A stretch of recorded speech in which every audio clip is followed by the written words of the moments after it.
students are dumping elite colleges and heading south. That's according to an article published by the Free Press. Top-tier universities such as Brown and Harvard say application numbers dipped this year by 5% and 3%, respectively. Public schools in the South, meanwhile, saw a 62% increase in applicants, which is more than double the same for the North. And Southern colleges have seen a surge of applicants from out-of-state students. For example, in 2023, about 19% of Clemson enrollment came from New York and New Jersey, a major change from 2017 when the top out-of-staters were from Georgia and the Carolinas. The reasons are numbered. Everything from soaring Ivy League prices, weather, sports, COVID restrictions, or perhaps progressive policies. Some prospective students are beginning to question whether it's all worth it anyway. A 2023 study by a Dartmouth professor found a staggering 11% of Fortune 500 CEOs have an Ivy League education, but students are also looking for alternative options like trade schools. And that figure, 11% of Fortune 500 CEOs, has been cited as, only 11% are from Ivy League schools. But when we consider the reality that 8 of America's colleges are Ivy League institutions, and there are 5,999 colleges in the United States of America, we've got 15,000 students in Ivy League schools and a total of 18.5 plus million college students in the United States. This is actually really outsized representation of Ivy League students that are CEOs today. So interesting that statistic's kind of been thrown around. That's my Ivy League education at work. That's where I learned how to do statistics. But it's actually crazy because Ivy League schools make up 0.0013% of all schools. And students make up 0.0008% of all students. So a lot of them are becoming CEOs, but I don't think every student today goes to college aspiring to be a CEO. Maybe they aspire to own the company instead, start something new, or pursue a different passion, not in the business world. I would actually credit, this year's low applications to test scores being required again after students may be banking on them not being required because they hadn't been for so many years. And I don't know if that's contributing to this. I can imagine a world where it would, because, you have a lot of students that if they don't believe that's going to be the number one criteria, they don't invest a lot of time into studying for that. And then their test scores look a little bit more like what's expected of public universities in the South rather than Ivy League institutions. And it's a lot of time spent getting into a school, interviewing, gathering all of your application materials, writing a customized essay, and it might be a calculation they make where they say, actually, this is a better use of my time. I'm more likely to get in somewhere else. Yeah, it could be. I also just, anecdotally talking to young people in my family who are graduating soon and kind of deciding what they want to do and where they want to go to college. A lot of them just express that they kind of want a normal college experience. They want to go somewhere that has great sports teams. They want a good Greek life. They want to go somewhere where it's sunny and the weather's nice. And they just want that sort of movie-esque experience that they see of a large state school. And they kind of view the Ivy League as a bit dour, maybe really oriented around activism now, and they just want that normal college experience. So I think that's part of it as well. We brought up the COVID question earlier as well, and I could imagine that being a part of it. I know a lot of the schools in the Northeast had really strict COVID restrictions, whereas some of the public schools down south did not. And there are students now who, if you go to USC, right, you not only had, obviously not a Northeastern school, but I think demonstrative of the point, which is you might have never had basically a normal graduation. If you were a senior in high school, your graduation was canceled maybe because of COVID. Then you go to USC and you either have to quarantine in your dorm or wear a mask to all of your classes, and you have to abide by a vaccine mandate. And then you get to your senior year and your graduation is canceled because the administrators are worried that the valedictorian is going to make her speech about Palestine instead of the graduation, and they preemptively cancel her.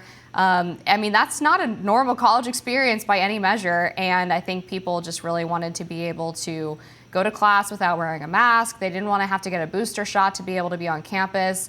I know Georgetown, where I went to school, I couldn't hack it in the Ivy League. You know how it is. But they had a vaccine requirement actually for their homecoming and for the class reunion. So when I hit my 5-year class reunion, I couldn't go because I didn't have the right vaccine at the time under the COVID policy, which I thought was pretty ridiculous. And so I think that that's probably something that young people are thinking about too. They know that they're the least susceptible to severe COVID side effects. They're the least susceptible to dying from COVID, and they probably feel like these restrictions are a little bit silly. I know that was sort of the consensus, at least from students that I talked to who had to go through these policies. They were really quite frustrated that it was interfering with their college experience for something that was likely not going to have a great effect on their life or their health.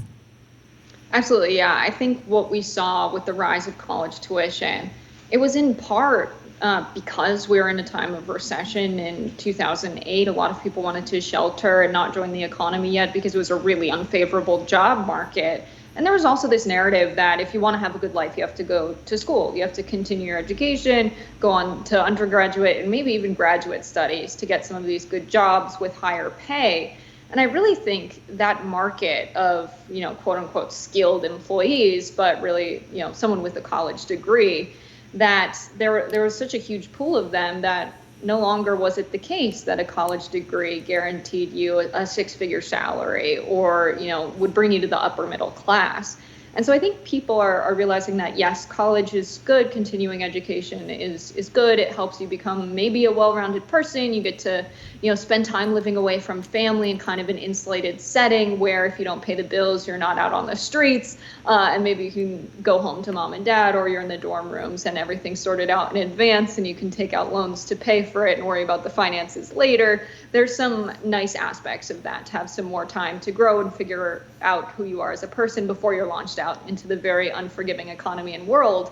But I think a lot of people are realizing that, maybe going to a public university is good because you get the college experience, you get to learn some more stuff. Maybe you even get to learn a trade at some of these schools. That's becoming increasingly popular. But I think there's a lot of people who don't see it as worth the cost whatsoever, even in scenarios where, in the Ivy League schools, if you're lower income, they cover your tuition directly.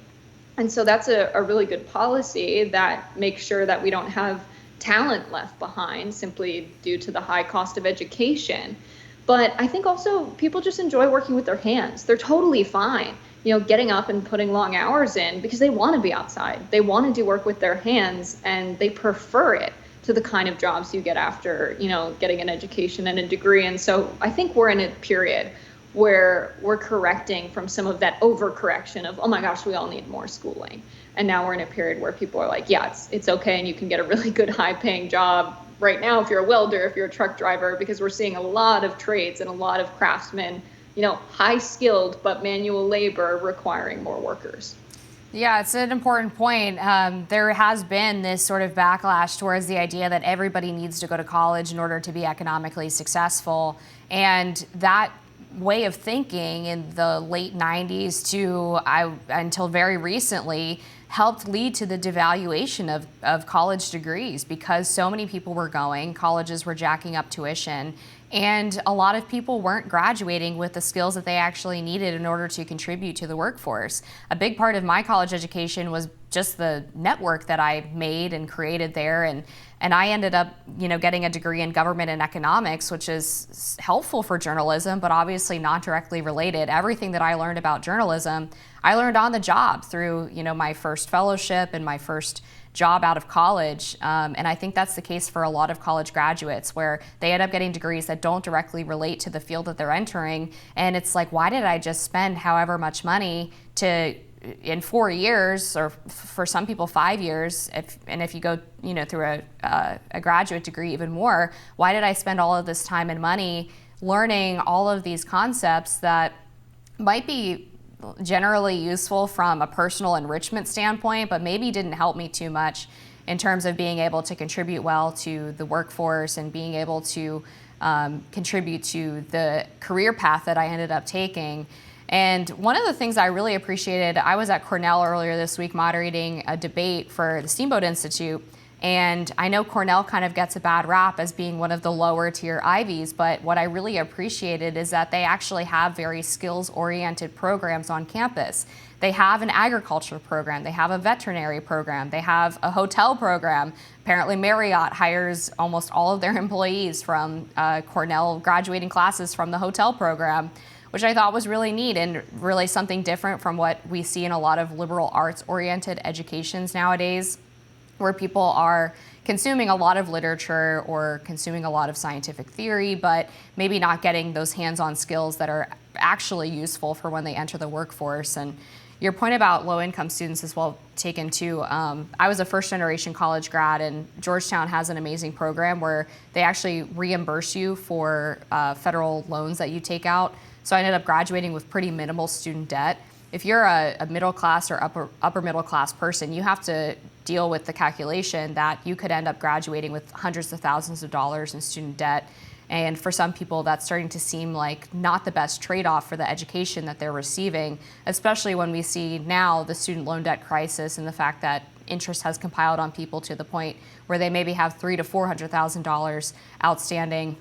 Even $50,000 is something that could delay you deciding to have a family or buy a home. And that's something that people need to consider before they decide to go to one of these really expensive colleges, and a reason why they might decide to either forego college altogether or go down to one of these southern state schools and maybe have some fun, meet some cool people, and pay a lot less for still very decent education. Yeah, I will say, I think about the path not being straight to people getting to the job they really want and have passion around doing. I went to trade school before I went to college and didn't think I would ever go to college. I was in an agricultural trade school and was in the FFA and was on that path, but hated biology, was awful at biology, which is really essential if you want to go into agriculture. It just, it wasn't for me. I loved being in the greenhouse. I loved being with the animals, but ultimately, I ended up getting actually guilted in by my best friend to join the debate and mock trial team, and that's kind of what got me on the path into more political science, law, international studies oriented stuff. Got really lucky that I got a leadership scholarship thanks to public speaking with the FFA, actually, that led me on a path to actually go to college. It definitely wasn't straight, but I don't regret anything.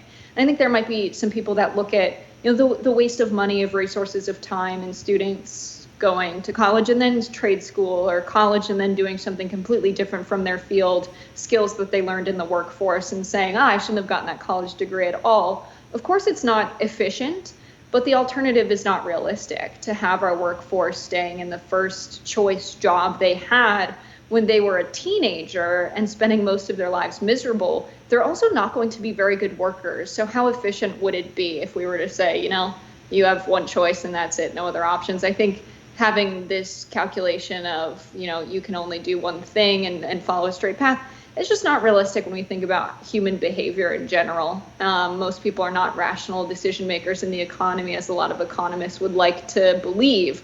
And so I think in being real about that, it's actually good that people end up on a path that's right for them, that they enjoy. They'll do better work and be more productive, and it will be better for the economy at the end of the day. But I think the prohibitively high cost without an addition of value by universities and colleges, when we think about tuition, it's unnecessary. That is wasteful, and that definitely needs to be corrected so people can have a more flexible path and become, good workers and contribute to society and also be happy. I think that's reasonable to want.